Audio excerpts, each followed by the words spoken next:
के वादा एको नानी भइनी गे, जियत जिंदगिया तोए जहर पिलाइनी गे। सातो जन्म के वादा एको नानी भइनी गे, जियत जिंदगिया तोए जहर पिलाइनी गे।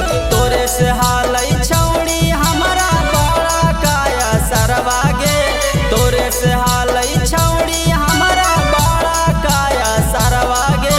डोलिया लेके जैतौ कहरवा खाके मरबौ जहरवा गे, डोलिया लेके जैतौ कहरवा खाके मरबौ जहरवा गे।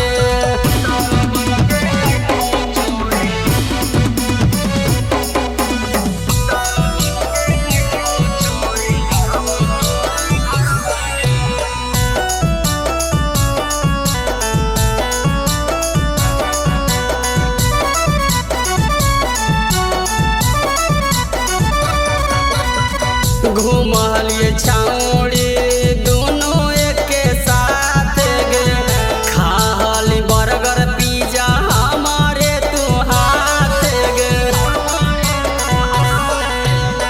घुमलिए छौड़ी दोनों एके साथ गे, खाली बर्गर पिज्जा हमारे तू हाथ गे। तोरे चक्कर में छोड़ देलकै संतोष अपना घरवा गे, तोरे चक्कर में छोड़ देलकै संतोष अपना घरवा गे।